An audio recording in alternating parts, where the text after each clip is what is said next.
Madam, দশ মহাবিদ্যার মধ্যে মা কমলা হচ্ছেন এক অন্যতম দেবী, লক্ষ্মী মা। তো ওনার সৃষ্টি এবং মাহাত্ম্যের ব্যাপারে একটু আলোকিত করবেন। হ্যাঁ, সকল দেবীর মধ্যে ইনিই সেই দেবী যাকে সবাই পুজো করেন। সেই মা লক্ষ্মীর তন্ত্ররূপী হলেন কিন্তু কমলা।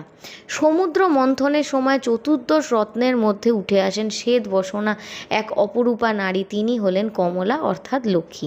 তার হাতে পদ্ম অলৌকিক আলো ছড়াচ্ছেন। তিনি তন্ত্রে দশ মহাবিদ্যার অন্তিম রূপ, দাত্রী, পালনকারী ও ধনের প্রতীক। কমলা মা কিন্তু শুধু ধনে নয়, সৌভাগ্য, সৌন্দর্য, আনন্দ, গৃহ শান্তি ও উন্নতির দায়িত্বে থাকেন। তান্ত্রিক লক্ষ্মীরূপ তাই কঠোর সুচিতা ও নিয়ম চান।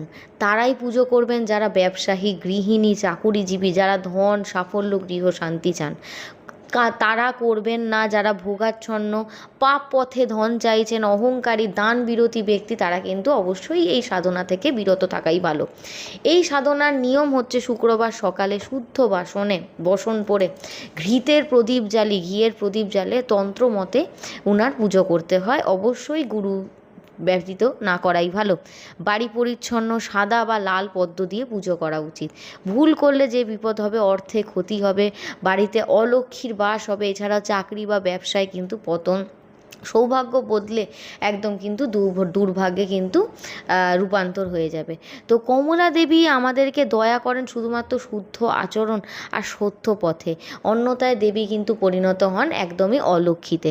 তাহলে অহংকার ত্যাগ করুন, আর জীবনে যদি সত্যতা আনতে চান অবশ্যই কমেন্টে আমাকে জয় মা কমলা বলে লিখে দিন।